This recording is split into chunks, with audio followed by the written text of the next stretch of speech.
Assalamu alaikum wa rahmatullahi wa barakatuh, and welcome to Legal Ease, the show that translates legalese into English. I'm your host, Yumna Bhana. Now, a few weeks ago, we looked at marriages and the different types of marital regimes that apply to a civil marriage. The very opposite side of that issue is the sad issue of divorce. Now, while it may be easy to obtain a divorce order, divorce by its very nature is a difficult process for a couple to go through. Divorce is the division of a family unit or a couple, and attached to that is a division of assets, decisions relating to children that are born of the marriage, issues such as maintenance of a spouse and of the children, and it can be a very emotional and very strained time for a couple. What we're going to discuss in today's show are some of the repercussions of divorce and the procedure to go about in filing a divorce and getting a divorce order. What we won't be dealing with in today's show, which we'll leave for a later show, are issues relating to children and what happens to children following a divorce.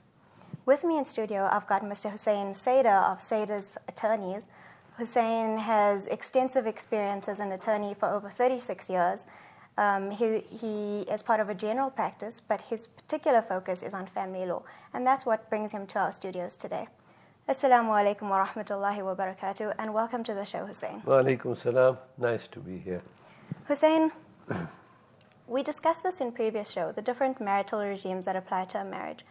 Just to bring to the attention of the viewers the importance of what their marital regime means for them, particularly when it comes to divorce, let's look at what happens to assets depending on what regime is attached to a marriage.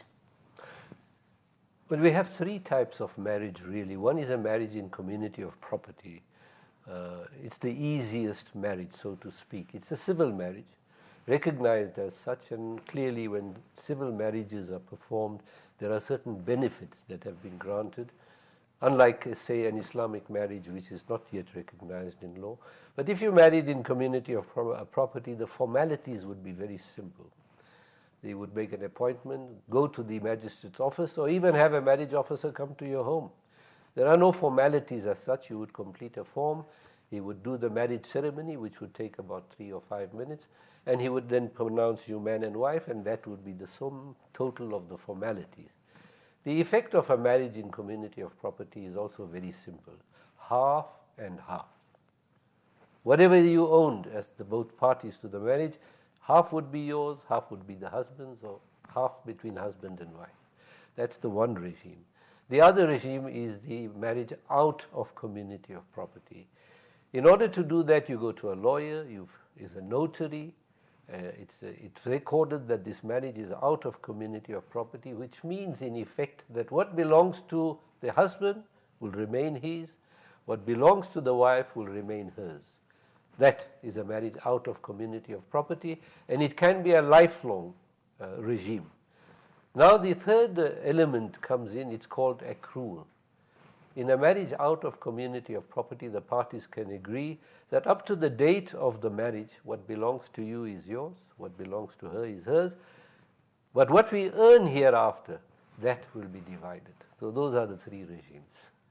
Perfect.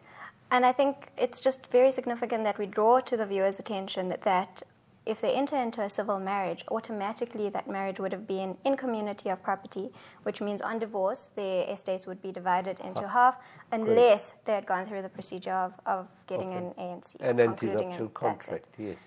Which is a significant outcome of in terms of divorce. Indeed, yes. It has significant repercussions because the assets of the estate now come into issue. Where there are no great assets, there are no great disputes, but many marriages involve large sums of money. It involves property. It involves assets where the wife comes into a marriage with substantial assets. And the problem in a marriage and out of community, if they divorce, is how do we divide the accrual? What did we earn? What were the rental incomes? What was the business income? How many motor vehicles did we have and did we sell? How many shares do we have? So yes, it has serious consequences and repercussions. Let's look at the procedure for obtaining a divorce. It's a formal procedure. You have to apply to court. Which courts do people go to in order to obtain a divorce order? Essentially, there are two courts that now deal with divorce matters. There was the High Court. Any High Court in the land has the authority and it can do divorce matters. The other court now used to be known as the Central Divorce Court. The two are different in the sense that High Court divorces are generally more expensive. The Central Divorce Court was designed to create a cheaper forum where the layperson could come and actually do a divorce on his or her own. The clerk of the court would assist in filling in the forms and they would have it served. And those were the two places that it can be done. The jurisdiction of the courts is important. If you reside in Johannesburg and the husband is in Johannesburg, this would be our jurisdiction. So we would have to do that. The same applies in the Central Divorce Court. The jurisdiction would apply, and those are essentially the two places. So divorce can be done there. The process is very simple. You have a summons, you have a particulars of claim, which is used in both the courts. It's the same form. It's not difficult. However, advisable at all times to seek the assistance of an attorney. That was going to be my next question. You Yes. mentioned forms. Are there standard forms to be filled out if it's a very simple divorce? If it's a simple divorce, at the Central Divorce Court, they have standard forms. They just fill in everything. You fill in the names and the address and the grounds for your divorce. And simple, that's done. But otherwise, a more involved divorce involving assets and other belongings, that would have to be drawn by an experienced divorce lawyer, an attorney who would take into account, for instance, the division of a pension fund. It's a new aspect, perhaps we'll discuss it as we go along. Pension funds now form part of a joint estate. Of course, leads to a lot of argument, as you can imagine. I think a lot leads to argument in divorce. Indeed, yes, unfortunately. And of course, there are other issues pertaining to the regime, the marital regime that you have, how this will affect joint properties that you buy together or buy separately. In many instances, either party will buy an asset, bring it into the marriage, and at the dissolution of the marriage, there is a dispute as to who it will go to. So Yeah. yes, we have these problems. We have this, as you can imagine. Thank you, Hoossen. After the break, we'll be looking at more detail at issues such as maintenance and other repercussions of divorce. Stay tuned and we'll be back. Assalamu alaikum wa rahmatullahi wa barakatuh.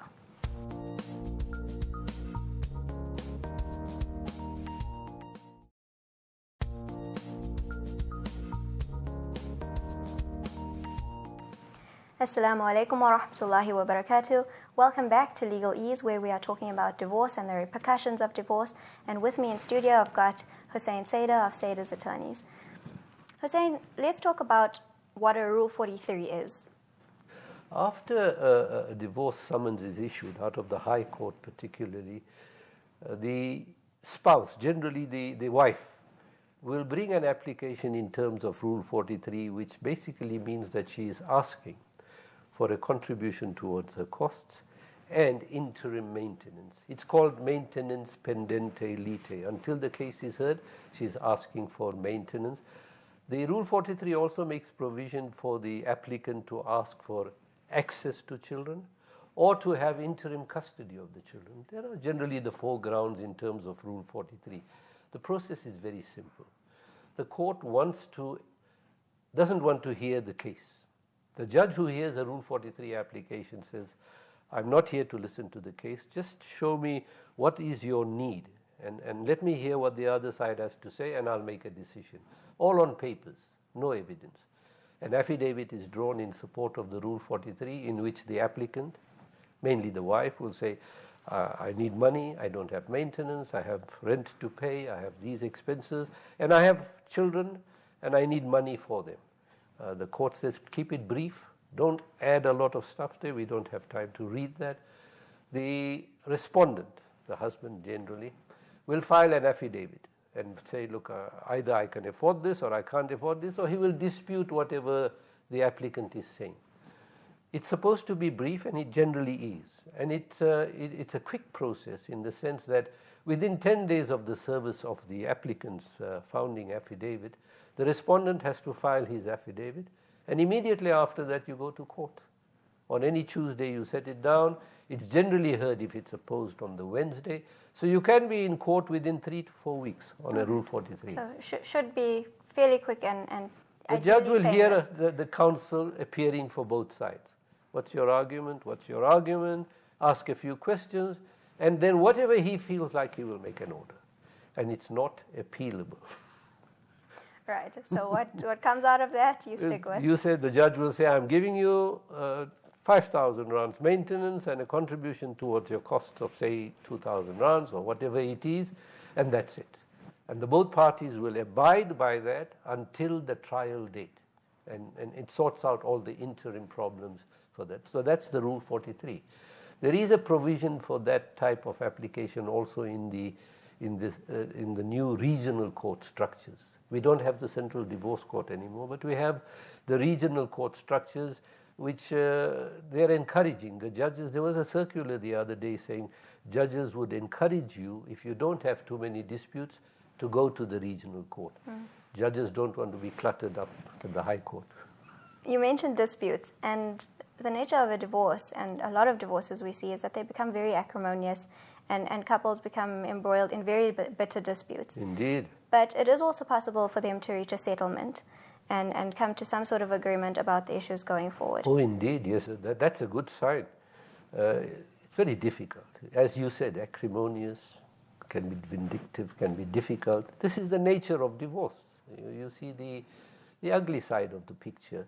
Very often the man will not maintain his children, and the wife will be compelled to bring the application. This is common. And if she's in chronic medication and she needs medical aid and so on. So these are issues that come to the fore. The judge makes an order, and thank goodness at that stage it is easily disposed of.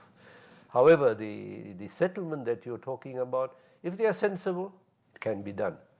Of course, the attorneys can facilitate that. It doesn't happen very frequently, but it is possible, yes. It is possible. If the husband says, look, this is my salary. I'm prepared to give this. These are my children. I will maintain the medical aid, and I will allow her to live in the house, and I will pay the electricity accounts. In that case, it can be quickly resolved.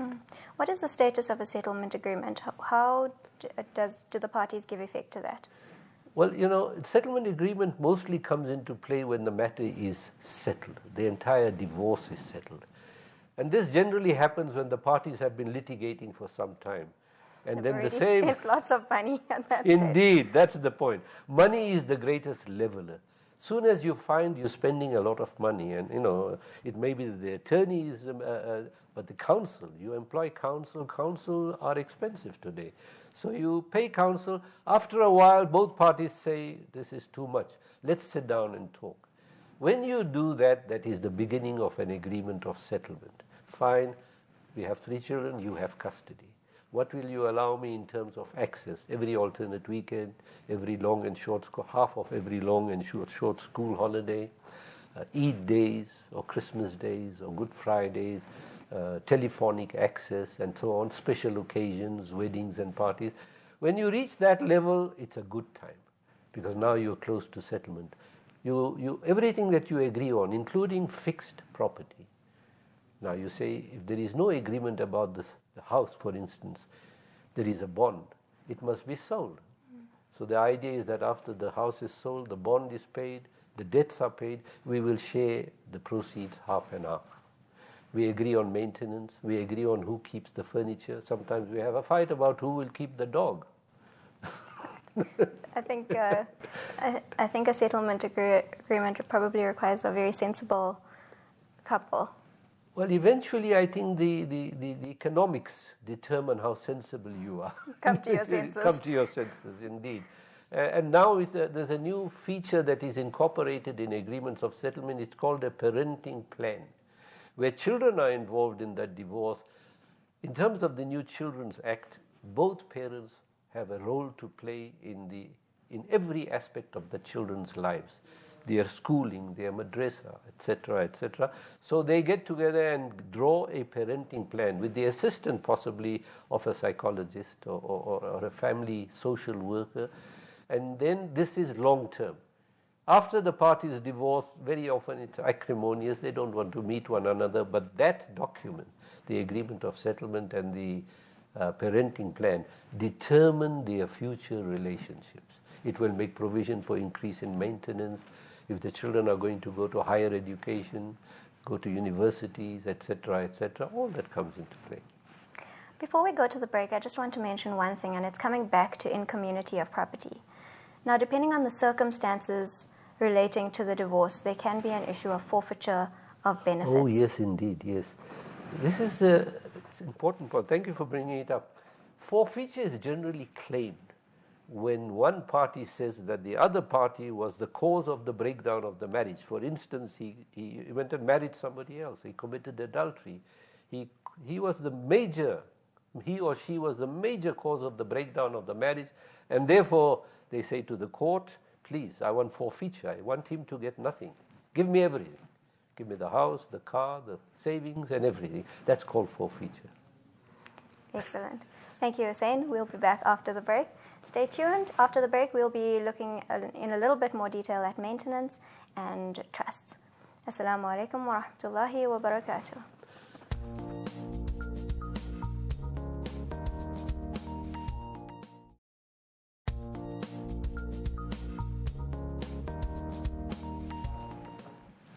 Assalamu alaikum wa rahmatullahi wa barakatuh. Welcome back to Legal Ease, where we are talking about divorce and the repercussions thereof.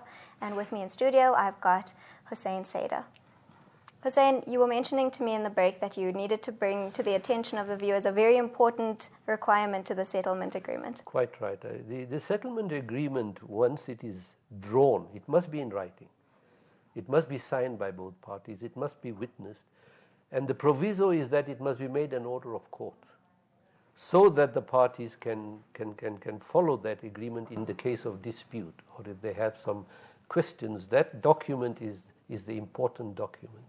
It will determine what will happen post-divorce in regard to their issues that they had. It must be in writing, and it cannot be varied. It cannot be changed unless it is again in writing and signed by both parties. Right. So it's made an order. At that point, would it be necessary for the parties to go back to court to ratify their variation? If there is a variation of it, then they go back to court. Sometimes they agree what they call inter partes between themselves, but then it doesn't have the effect of law. It doesn't. So you rather go back to court, join it as an addendum to the original agreement, and it becomes part of the original agreement. We were talking about pension interests. This is now an important issue, a serious dispute. If one of the parties is employed and has a pension or a provident fund, that forms part of the joint estate in a marriage in community of property. So it falls to be divided. So at that point, what would have to be done? Would they have to cash that policy in? No, it doesn't have to be cashed in. Assume that the spouse wants half of that share. She goes to the provident for benefit fund, the pension fund, and says, on this date I got divorced, here it is, I want half of that money now. She's entitled to take it. The only fund that I know that doesn't allow that to happen up to the present time is the government employees pension fund. For some reason, they've got billions lying in their funds, but they won't allow the wife to come and take her share, which is unfair in many respects. But there you are. The issue of maintenance. Who is entitled to maintenance? How is that maintenance calculated? How does that work? Who is liable for maintenance? Generally, parents are liable for maintenance. And including grandparents now in terms of the Act. Grandparents, if parents are unable for any reason not to pay maintenance, not able to pay maintenance, grandparents can be subpoenaed to appear in court and say, fine, we want you to pay maintenance. Maternal and paternal grandparents. So children now, the new emphasis is on the best interests of the children. Whatever the consequences, the best interests of the children is the guide. So how would a decision be made about which grandparents they were going to subpoena? Well, first of all, when you need a maintenance, you will go to the local magistrate's office. You will complete a form. Assume the mother is claiming maintenance, which is mostly the case. Fathers also claim maintenance. Sometimes the mothers are very wealthy and he is not wealthy. So they complete a form and say that this is our expenses per month, this is my earnings, this is his earnings, I want so much. Let's say I want 5,000 rands a month. The subpoena will be issued out, served on the husband, and a date will be given. You come to court on that date, and you will be first interviewed by the maintenance officer to say, instead of going to trial, don't we want to agree? We can save a lot of time and money, etc. And when the parties agree, it is made an order, and they go away. That is until she wants an increase. In the event that they can't agree, a trial date is set. If they go to court over the maintenance issue, how is a decision made about what amount will be paid? The magistrate will hear evidence, and each party will come with their documents, receipts, rent receipts, expenses, telephone expenses, DSTV expenses, what have you. And what sort of expenses can be encapsulated? Generally, food. If it's for the children, it's food, it's accommodation, the rent for the house. The amount is divided. Assume a mother and 2 children live in that apartment. They will divide it into 3 and say the children's share is 2/3 of the amount that we spend. Similarly for food, similarly for water, electricity, and whatever other expenses. Assume she drives a car. There is cell phones. There is a domestic servant. Whatever the expenses is, it's divided on that basis, and she says, my 1/3, here I'm working, but I need so much for the children. Then his earnings are taken into account. And the magistrate who listens to the matter, the wisdom of Solomon, he decides what happens. Assuming at that point in time, the spouse who maintenance is being claimed from doesn't have an income, who has a very low income, is unable at that point in time to provide the maintenance that's being asked for.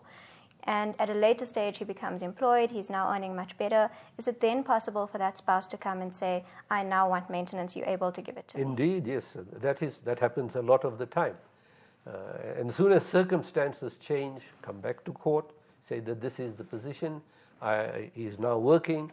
It also applies if I want an increase. After 1 year, things have changed, the schools have changed, clothing is expensive. So let's go back to court and ask for an increase. The court now has a file, and it'll go back to that file and say, fine. So yes, this can be done as well. The systems are in place. Sometimes the enforceability is the problem. Serving a summons, getting the attendance of the parties in court. These are the problems that happen all the time. But there are, procedures in place where all this can be addressed, clearly addressed.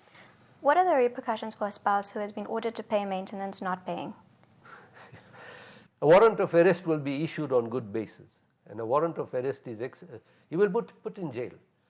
It doesn't happen very frequently, but if he comes and says, look, I didn't pay, I went to Sun City, or I went to somewhere, that is not an excuse.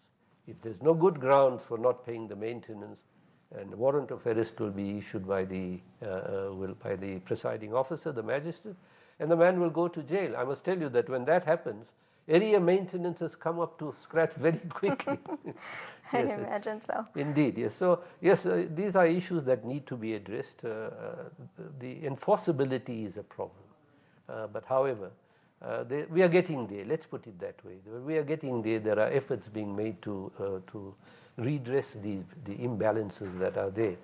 And by and large, there are, what I think our listeners should remember, there is a resolution at your doorstep. Don't be afraid to go to court. Don't be afraid to go and see an advisor, an agency that advises you on maintenance or divorce. See a lawyer. Lawyers are, after all, there to assist you. See a lawyer, quote your problem, and you will get a resolution of the problem. This is it. You're a lawyer, you know what it is. If you don't see a lawyer, you're in the dark. If you see a lawyer, get your advice, make use of the facilities on hand, and inshallah, you'll be there. Hoossen, thank you so much for taking the time to be with us and for imparting your knowledge to our viewers. My pleasure. Thank you. Thank you for having me. Well, I think Hoossen has summed up today's topic for me. So see a lawyer, get yourself the assistance that you need in order to uphold your rights. Don't forget to email me on legalease@itvnetworks.tv, and send me your tweets at my Twitter address, which will appear at the bottom of your screen. I look forward to seeing you next week. Assalamu alaikum wa rahmatullahi wa barakatuh.